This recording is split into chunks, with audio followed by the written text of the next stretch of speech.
नमस्कार।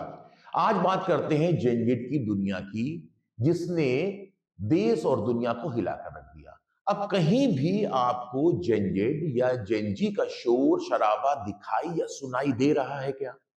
प्रश्न ये है कि जेनजेट या फिर कहें जेनजी के आंदोलन से उन देशों को हासिल क्या हुआ जहां ये आंदोलन अपने परवान चढ़े और सत्ता या सरकार में उथल पुथल मचा गए।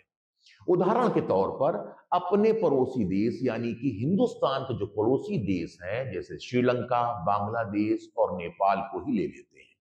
अपने देश में भी इस आंदोलन की एक व्यापक चर्चा तो हुई और जेनजी टाइप के आंदोलन से कुछ राजनीतिक दलों ने सत्ता हासिल करने का सपना भी देख लिया था। इन आंदोलनों ने अपने ही देश की संपत्ति को नुकसान पहुंचाया है, ये भूलने वाली बात नहीं है। और इसी को देखकर क्या आपको नहीं लगता कि ये सारे आंदोलन कहीं किसी के इशारे पर हुआ है? हालांकि हिंदुस्तान में कुछ राजनीतिक दल आज भी ललचाई हुई सोच के साथ इस आंदोलन की उम्मीद लगाए बैठे हैं और उनको लगता है कि इस तरह के आंदोलन से मोदी और योगी और बीजेपी को सत्ता से दूर किया जा सकता है।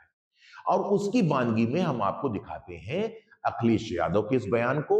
साथ में आप देखिए कि किस तरह से दूसरे नेता भी जेनजी के आंदोलनों से सत्ता परिवर्तन की उम्मीद लगाए बैठे।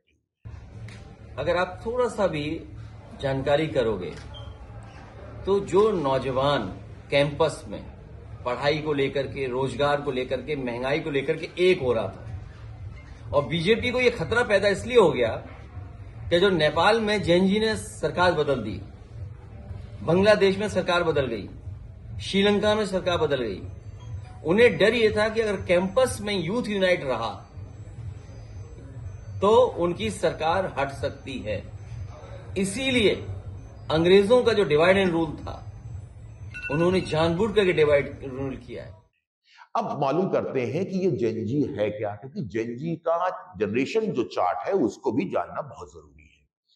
1883 से 1900 के बीच की पीढ़ी को लॉस्ट जनरेशन की श्रेणी में रखा गया है। तो 1901 से 1927 की ग्रेटेस्ट जनरेशन की पीढ़ी में आते हैं। 1928 से 1945 की जनरेशन जो है वो साइलेंट जनरेशन के नाम से जानी जाएगी।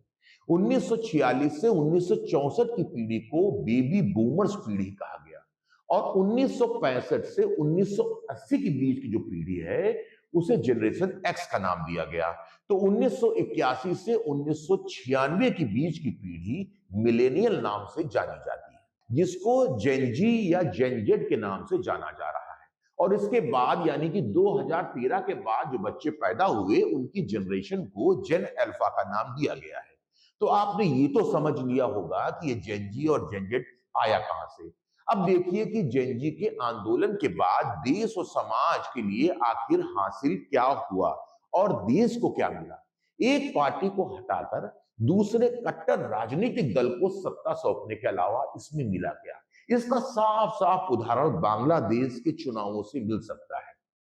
अवामी लीग जहां पर जिसको भारत का समर्थक माना जाता था और कम जो है ये कहा जा सकता है कि वो धार्मिक रूप से कट्टर कम थे, उनकी पहुंच सत्ता में थी। लेकिन आज की जो पीढ़ी है उसमें यदि देखा जाए बांग्लादेश के चुनाव में किस तरह से नए सरकार का गठन हुआ और वो जो सरकार है उसको हमेशा से भारत विरोधी और साथ में कई चीजों को ये कहा जा सकता है कि वो धार्मिक रूप से बड़े कट्टर लोग हैं।